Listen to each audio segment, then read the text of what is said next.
warahmatullahi wabarakatuh. Alhamdulillah, salatu wassalamu ala rasulillah Sayyidina Muhammad ibn Abdullah wa ala alihi wa sahbihi wa mawalah. Amma ba'd, la hawla wa la quwata illa billah. Ashabi ayyuhal kurama wal afadil, kaum muslimin muslimat yang semoga mendapatkan rahmat dari Allah. Anugerah di antara yang terbesar yang telah dianugerahkan oleh Allah kepada kita adalah kita menjadi umat Islam yang mendapatkan hidayah dengan penuh kedamaian, dengan penuh ketentraman, dengan penuh rahmat. Hal ini bukanlah sebuah hal yang terjadi secara tiba-tiba. Dulu di masa sahabat, Rasulullah menegaskan kepada sebagian sahabat untuk menyebarkan Islam. Pertama adalah dengan jihad. Banyak sekali hadis-hadis yang menganjurkan untuk berjihad, berperang. Di antara fa'lamu annal jannah tahta zilalis suyuf, rawahul Bukhari. Ketahuilah bahwa para sahabat, bahwa sesungguhnya surga berada di bawah bayang-bayang pedang. Hadis ini diriwayatkan oleh Imam Bukhari dan Imam Muslim. Hadis ini dibawa oleh para sahabat untuk menyebarkan Islam ke negeri-negeri yang dahulu dijajah oleh Romawi, dijajah oleh Persia dan imperium yang lainnya. Oleh karenanya tepat ketika kemudian Islam disebarkan oleh para sahabat ini dengan motivasi jihad, dengan motivasi perang. Mengapa? Karena yang mereka bawa itu adalah menghadapi orang-orang penjajahan yang luar biasa besarnya. Oleh karenanya, Islam dengan cara perang ini dibawa oleh para sahabat, khususnya di masa Sayyidina Umar, mulai dari penaklukan negeri-negeri di Mesir, di Baghdad, termasuk di Syria yang meliputi 3 negara, yakni Palestina, Damaskus, dan juga Jordan. Dan hampir seluruh di wilayah Arab, memang saat itu penyebaran Islamnya adalah dengan jihad, dengan cara perang. Sekali lagi, karena mereka dihadapkan dengan sebuah kerajaan besar yang ingin menguasai dunia. Di sisi lain, ada seorang sahabat, waktu itu beliau bernama Mu'adz bin Jabal. Ketika beliau hendak menyebarkan Islam ke negeri Yaman, Rasulullah bersabda kepada sahabat Bilal ini. Awalnya sebelum Rasulullah memerintahkan itu, Rasulullah menyebutkan siapa penduduk Yaman. Nabi bersabda, "Qad ja'akum ahlul Yaman wahum arakku af'idah wa alyanu quluban." Akan datang kepada kalian penduduk Yaman, mereka itu hatinya lembut, mereka itu hatinya begitu santun, begitu santun. Bahkan di dalam riwayat yang lain Nabi menyebut naqiyatan qulubuhum, hati mereka itu bersih. Kemudian hasanatan ta'atuhum, ketaatan mereka luar biasa bagusnya. Hadis ini diriwayatkan oleh Imam Al-Bazzar. Karena orang-orang Yaman ini berhati lembut, karena orang-orang Yaman ini berparas, orang yang santun, maka ketika Rasulullah memerintahkan sahabat Mu'adz bin Jabal berdakwah ke negeri Yaman, tidak pakai pedang, tidak pakai perang, tidak pakai membunuh, tapi sabda Nabi kepada sahabat Mu'adz bin Jabal, ud'uhum ila syahadati an la ilaha illallah wa anni rasulullah. Wahai Bilal, ajaklah orang-orang Yaman itu masuk ke dalam Islam dengan membaca syahadat tiada Tuhan selain Allah dan aku adalah Rasulnya. Kemudian fa'inhum ata'uka, kalau mereka sudah taat kepadamu, ajaklah mereka untuk melakukan sholat. Kalau mereka sudah melakukan sholat, ajak mereka juga untuk melakukan zakat, dan seterusnya. Coba kita bisa membandingkan bagaimana sahabat yang ketika menghadapi peperangan, mereka hadapkan Islam dengan jihad, sudah benar.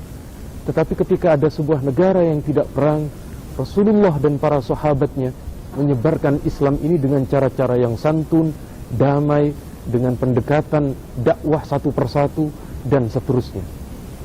Ada hal menarik di sini, bahwa bukan hanya Yaman yang mereka berhati lembut, tetapi dari Yaman ini kemudian bergeser ke negeri Gujarat di India. Gujarat ini kemudian juga bergeser ke Aceh, yang waktu itu dikenal dengan istilah Ardi Jawa atau Kerajaan Pasai.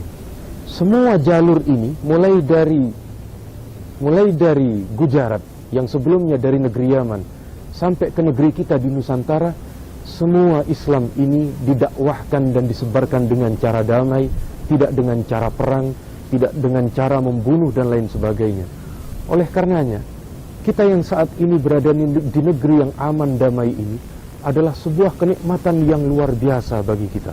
Muslimin muslimat yang dirahmati oleh Allah, setelah kita mengetahui tadi bahwa Islam ini oleh Rasulullah disebarkan melalui para sahabat, ada yang dengan jalur damai seperti yang ke negeri kita, maka inilah yang kemudian kita jaga hingga hari ini. Mengapa? Sebab di negeri damai ini kita bisa melakukan banyak aktivitas ibadah. Di negeri yang aman, damai, tidak ada perang, kita bisa bersujud kepada Allah kapan saja. Dan jika negeri itu sudah perang, jika negeri sudah porak-poranda, maka sulit bagi kita untuk melaksanakan ibadah. Sangat menjadi impian berat ketika orang tersebut akan melakukan banyak aktivitas dan lain sebagainya. Pertanyaannya, apakah kemudian kita tidak dianjurkan untuk berjihad? Betul, di dalam agama kita dianjurkan berjihad, tetapi berjihad itu banyak syaratnya. Apa saja? Pertama adalah idastunfirtum fanfiru. Kalau kalian diperintahkan oleh pemimpin kalian untuk perang, maka wajib untuk berangkat. Hari ini kita tidak ada dalam masalah kondisi peperangan. Kita tidak berada dalam kondisi negara perang, sehingga imam yang sah kita, yaitu presiden, maka tidak diperkenankan selama mereka pemimpin kita tidak memerintahkan perang, maka tidak diperbolehkan bagi kita untuk berperang. Kita lihat tahun 45, pada tanggal 22 Oktober yang diperingati sebagai Hari Santri saat ini, dulu Kiai Hasyim Asy'ari telah mengeluarkan resolusi jihad.